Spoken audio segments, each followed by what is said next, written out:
ಅವನಲ್ಲಿ 3 ಜನಕ್ಕೆ ಎನ್ಕೌಂಟರ್ ಆಗಿದೆ ಅಂದಮೇಲೆ ನಾನು ಏನಾಯಿತು ಅಂತ ವಿಚಾರಿಸ್ಕೊಂಡು ನೇರವಾಗಿ ಮೈಸೂರಿಗೆ ಹೋಗಿ ಅಲ್ಲಿ ಕೆಲವೆಲ್ಲ ತಿಳ್ಕೊಂಡಾಗ ಅಲ್ಲಿ ಕೇಳಿದಾಗ ನಾನು ಹೇಳಿದೆ. ಅದಾದಮೇಲೆ ನಾನು ರಾಣಾಯಲ್ಲಿ ಇನ್ನೊಬ್ಬನು ತಪ್ಪಿಸ್ಕೊಂಡ್ರವನು ಅಲ್ಲಿದ್ದ, ಅವನ್ನೂ ವಿಚಾರಿಸ್ತಿ. ಆಗ ಹೇಳಿದೆ ಅವನೊಂಥರ ಹೇಳಿಕೆ ಕೊಡ್ತಾನೆ, ಇವನೊಂಥರ ಹೇಳಿಕೆ ಕೊಡ್ತಾನೆ, ಇವರಿಬ್ಬರದ್ದು ನಂಬಕ್ಕಾಗಲ್ಲ. ನಾವು ನ್ಯಾಯಾಂಗ ವಿಚಾರಣೆಗೆ ಒಳಪಡಿಸ್ತೀವಿ, ಅಲ್ಲಿ ಸತ್ಯಾಸತ್ಯತೆ ಬಂದಮೇಲೆ ಅದಾದ್ಮೇಲೆ ಏನು ಕ್ರಮ ತಗೋತೀವಿ ಅನ್ನೋ ಮಾತನ್ನು ಹೇಳಿದ್ದೀನಿ ನಾನು.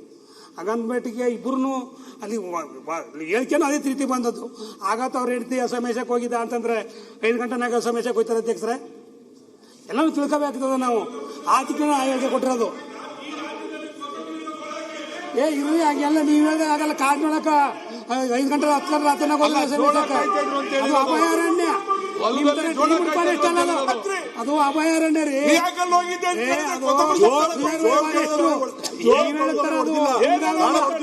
ಹಂಗಾಗಿ ಹೇಳಿಕೆ ಕೊಟ್ಟೇವಿನ ಇದು ಫಾರೆಸ್ಟ್ನವ್ರು ಹೇಳೋದು ಸರಿ ಇಲ್ಲ, ಇವು ಸರಿ ಅಂತ ಹೇಳಿಲ್ಲ. ಬಟ್ ಅವರು ಅವ್ರ ಹೇಳಿಕೆನೂ ನಾನು ಒಪ್ಕೊಂಡಿಲ್ಲ, ಇವ್ರ ಹೇಳಿಕೆ ನಂಬ್ಕೊಂಡಿಲ್ಲ. ಬಟ್ ಏನೋ ಅಂತಂದ್ರೆ ಇವತ್ತು ನ್ಯಾಯಾಂಗಕ್ಕೆ ಕೊಟ್ಟಿದ್ದೀವಿ, ತೀರ್ಮಾನ ಆಗಲಿ, ಅಂದಮೇಲೆ ಯಾವಾಗ ಆಗ್ತದ ಮೇಲೆ ಅದ್ರ ಮೇಲೆ ಆಕ್ಷನ್ ತಗೊಳ್ಳೋದಾಗ್ತದೆ. ಸನ್ಮಾನ್ಯ ಅಧ್ಯಕ್ಷರೇ, ಸ್ವಾತಂತ್ರ್ಯ ಬಂದಿದ್ದ ದಿನ ಇವತ್ತು 3 ಜನನ್ನ ಅರಣ್ಯ ಇಲಾಖೆ ಅಧಿಕಾರಿಗಳು ಅವ್ರು ಯಾರೇ ಆಗಿರ್ಬೋದು, ಇವ್ರು ಕೊಲೆ ಮಾಡಕ್ಕೆ ಇವ್ರಿಗೆ ಹಕ್ಕೇನಿದೆ, ರೈಟ್ಸ್ ಏನಿದೆ, ಶೂಟ್ ಮಾಡಕ್ಕೆ ಇವ್ರಿಗೆ ಏನ್ ನೈತಿಕತೆ ಇದೆ? ರಕ್ಷಣೆ ಬೇಕು ಅಂದ್ರೆ ಮಂಡಿಯಿಂದ ಕೆಳಗೊಡಿಬೇಕು, ಎಲ್ಲಿ ಗುಂಡಾರಿಸಬೇಕು ಅಂತಕ್ಕಂಥದ್ದು ಅವ್ರಿಗೆ ವಿಧಿಗಳಿದೆ, ವಿಧಾನಗಳಿದೆ.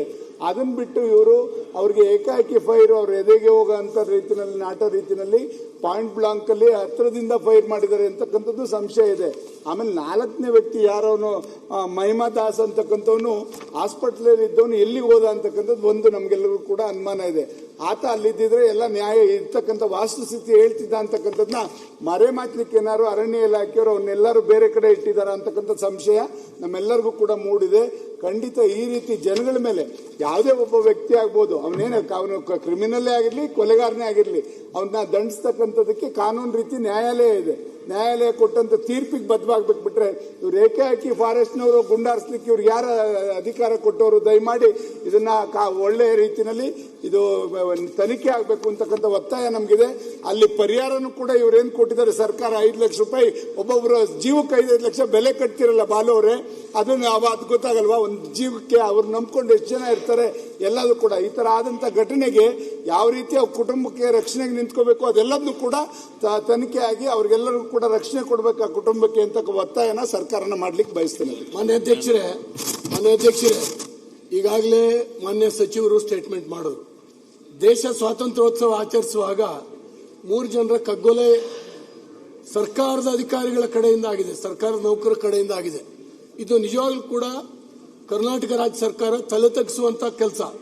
ನಾನು ಪಶ್ಚಿಮ ಘಟ್ಟದ ಅಭಯಾರಣ್ಯದ ನಡುವಿನ ಊರಿನಿಂದ ಬಂದವನು.